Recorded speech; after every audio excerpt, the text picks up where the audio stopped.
Hey guys, welcome to HipHughes History. We're going to bang out the 2012 presidential election for you in this video lecture between the incumbent Barack Obama and the challenger, former Massachusetts Governor, Republican Mitt Romney. We're going to grow your brain. You're going to pass that test. You're going to be comfortable going to the water cooler. So giddy up for the learning. Let's get it done right now. So 332 electoral votes for Barack Obama, the Democrat. Mitt Romney is going to rack up 206 electoral votes. But before we get into the actual campaign, I want to talk about some changes that occurred between 2008 and 2012 that'll help you draw a little context about this election. Number one, there's a lot more money. We have Citizens United that was decided prior to this election. So basically, super PACs are unlimited in the amount of money that they're going to spend. We're going to have over $2 billion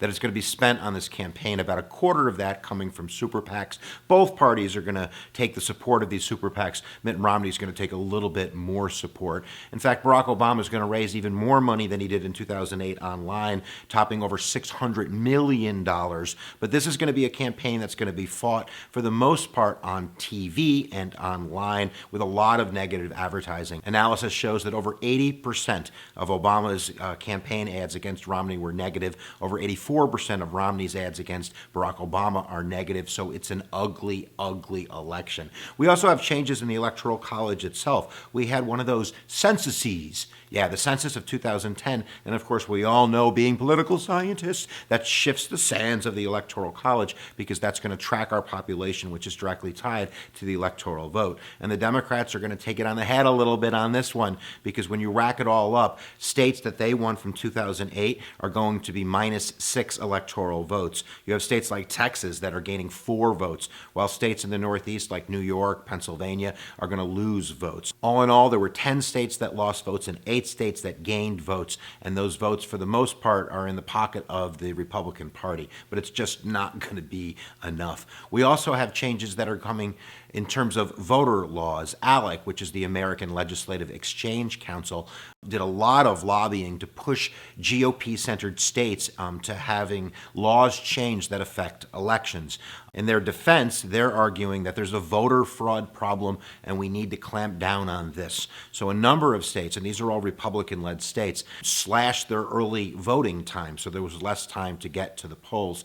There were a number of states that barred all felons from voting, Florida in particularly. So there are many people that voted in the 2008 election that aren't going to be able to vote out in the 2012 election. And then you have a number of states that are going to have voter ID laws, which are going to mandate that you have to have some type of voter ID, a license or something to prove who you are. The Democrats are going to claim that this is all malarkey, that this is nonsense, that there aren't cases really of voter fraud, that it's not a problem, and that this is just a political maneuver by the Republicans to clamp down on the amount of demographics that vote Democratic, so minorities and young people, old people, people that have problems getting to the polls, that it's going to make it more difficult for them to vote. And in a sense, Bill Clinton said that these were modern-day Jim Crow maneuvers. So whatever side of the fence that you fall on, that is going to affect some of the voting. Some of those laws were repealed prior to the election. Ohio, who had shortened their early voting time, had a referendum and switched that. But that is going to be one change that you should keep your eye on. So now that we understand a little bit about the changes that have occurred, let's take a look at the GOP primary, because we're not going to have a Democratic primary for real because there's no serious challenge to the incumbent Barack Obama. So let's take a look at Mitt Romney's rise to the top.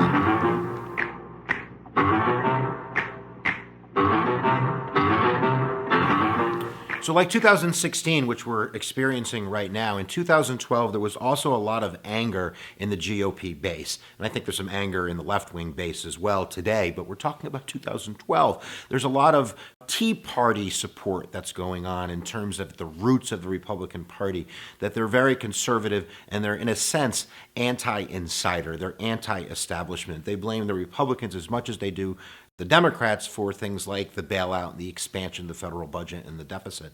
So Mitt Romney is sort of an odd candidate walking into that. But of course, we all know that he is going to secure the nomination. Now, you do have some challengers. This is a contest that's going to be not that seriously contested. In the beginning, there was a little bit of thought that there might have been a serious challenge, but there was no real conservative candidate like we have today in, say, a Ted Cruz or a, if you want to call him conservative, a Donald Trump, that's really kind of coalescing that outsider want of the GOP base. So who is running against Mitt Romney in 2012? There were a lot of candidates that dropped off the face of the earth quite quickly. You had Michelle Bachmann, a congresswoman from Minnesota. You had Tim Pawlenty, the former governor of Minnesota. You had Herman Cain, the pizza maker man. But all of these candidates, in a sense, dropped out pretty early. Even Rick Perry, who some thought might be that conservative candidate, really kind of screwed up at some debates. He wasn't getting the correct polling he wanted, and he dropped off. But there are a couple candidates that are going to stick around for a little while. One of them, and probably the most serious challenge to Mitt Romney, is going to come from former senator from Pennsylvania, Rick Santorum, who's more of kind of a such a thing as a blue dog Republican. He's more of kind of a working class Republican, talking about, manufacturing jobs and steel workers. But he's also very, very religious. He's very, very pro-life, and a lot of the issues that he's hanging on to, in a sense, really aren't in the frame of the general election for most people. Talking about issues like gay rights and such like that. Most people don't want to go down that road. But Rick Santorum won in Iowa. Now, Iowa actually cast its delegates for poor Ron Paul at the end of the day, but who wins it on the newspaper in terms of that first contest in early January is going to determine who's going to get the media, and that's going to be Rick Santorum. But Rick Santorum wasn't able, because he really was running kind of a one-state primary focus on Iowa, to coalesce any kind of energy in New Hampshire. So Mitt Romney's from the Northeast, right? He's from Massachusetts. He's going to win New Hampshire pretty handily. And then South Carolina, the third primary, is going to go to Newt Gingrich, the former Speaker of the House. It's the first time that nobody has won two out of those three contests. They all split it three ways. And there was some hope after that for Rick Santorum. Rick Santorum won three contests in a row: Minnesota, Missouri, and Colorado. There was some thought that he might be that conservative challenger, but he's not really an outsider. He spent a lot of time in Washington, so he's not able to get that mojo from the base and that support that he's going to need to carry him through the day. Mitt Romney's going to do very well on Super Tuesday, and then he's going to march forward, really not facing any real serious competition. He's going to wrap this bad boy up by early June, and he's going to be the nominee. So who is Mitt Romney going to pick for his vice presidential nominee? He's going to go the opposite route that John McCain did. John McCain wanted an outsider, someone to appeal to that anger of the GOP base, and he chose Sarah Palin. That didn't work. So Mitt Romney's going to pick, in a sense, an outsider, but a very insider outsider in Paul Ryan. Paul Ryan is a House member from Wisconsin. He's very well known in terms of budgetary issues on the conservative side of the aisle, and he's very well respected. So he thought that would be the best choice to garner the most votes. Of course, that didn't work. And of course, now Paul Ryan is Speaker of the House. And before we go into the general, I would say this. This is his problem. Number one, he is the ultimate insider. You have a lot of outsider want, a lot of anger at the insider game. So Mitt Romney is going to have probably some problems, especially being someone of, of great wealth, connecting with that, base of the Republican electorate that is very angry, and especially very angry not just at Obama and the federal government, but at Wall Street as well. He's also got, I don't want to say a religious problem, but he's not an evangelistic. He's not a Protestant. He's not a Methodist. He's a Mormon. And to many Christians at the very heart of the GOP, they've said some things about Mormonism like cultism and things like that. So it might be hard for him to connect on a personal level with his faith to these voters that he very much needs excited and energized. So if anything, as we go into the analysis of the election, I would say that it's going to be Mitt Romney's lack of his ability to coalesce energy and excitement around his campaign that's going to drive voter turnout. But let's take a look at the general, because we've already started.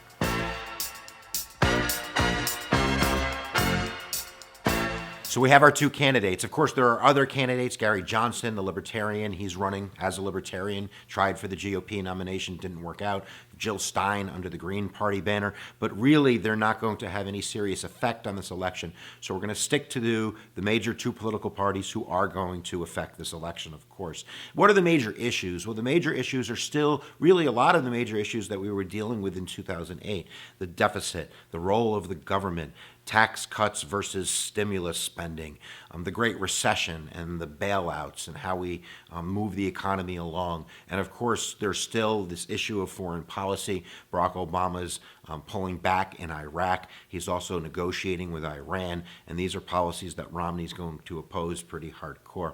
But at the end of the day, this is less, I think, of a reflection on Obama's first 4 years as a referendum on whether or not we want someone like Mitt Romney in the presidency. And I think it was Mitt Romney's election probably to win, and he just didn't do it. There was a number of missteps that he made. Of course, Obama made some missteps as well. Everybody is quoted, and a lot of quotes can be taken out of context. This goes for Republicans and Democrats, but one of the more famous ones was when Obama was giving a campaign speech, and he was talking about small business and the idea that the federal government had a role in facilitating small business, and the words came out as something to the effect as, "You didn't build this.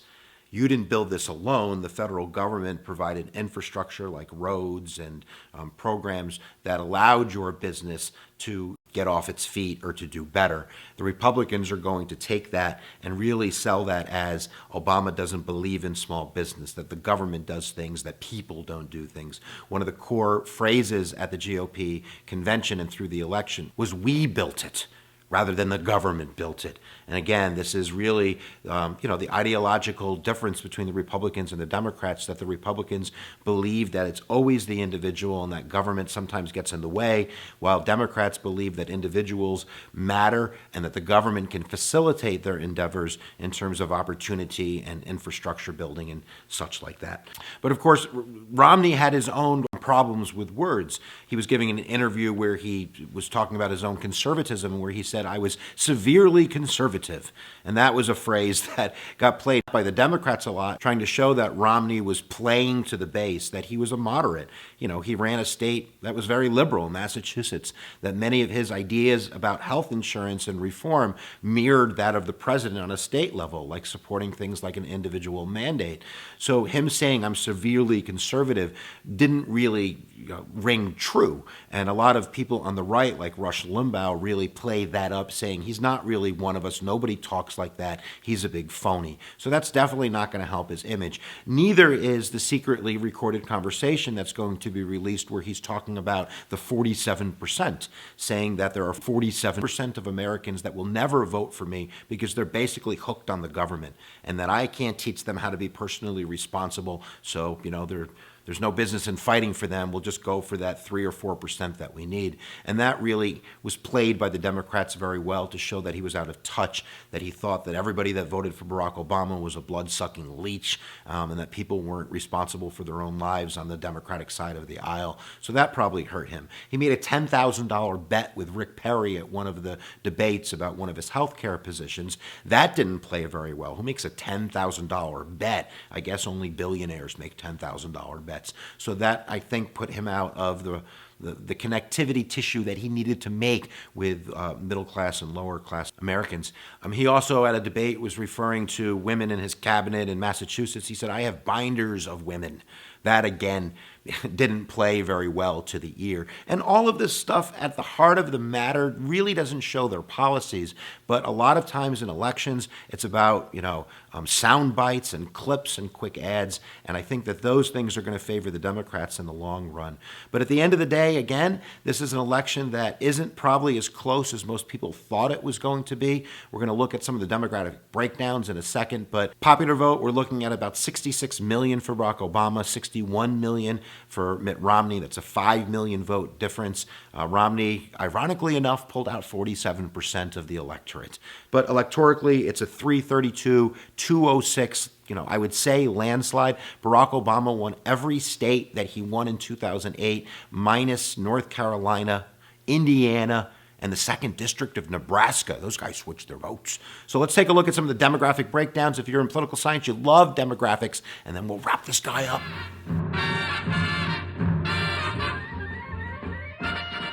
Of course, people don't vote as big groups, but if we do look at the results, we can start to make generalizations about demographics, how different slices of the American electorate voted. So, for instance, men overwhelmingly vote for Romney. It's 52 to 45%. For women, it's the other way around. 55% of women voted for Barack Obama, only 44% voted for Romney. But if you take married people, then married women voted for Romney, 53 to 46%. One of my favorite statistics is married men. 60% voted for Romney. Only 38% voted for the president. We also have religious breakdowns. Of course, the more religious you are, the more likely you're to vote for Republican.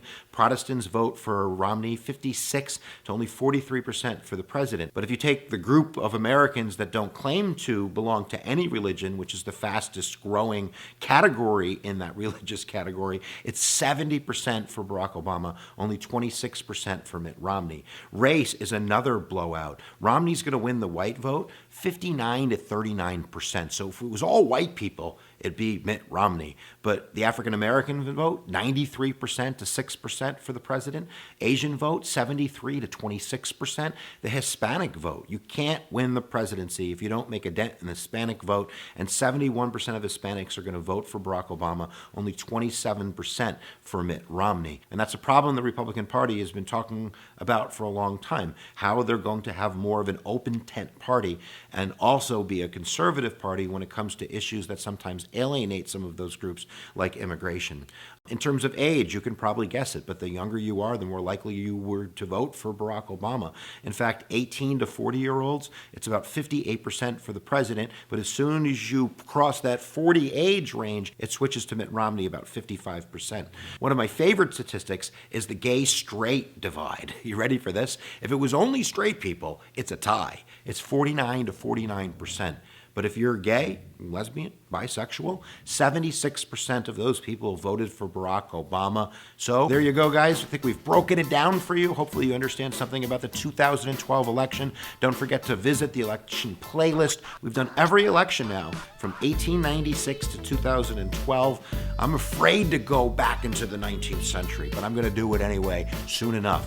There we go, guys. We hope that you enjoyed it. Remember, always where attention goes, energy flows, and we'll see you guys next time that you press my buttons.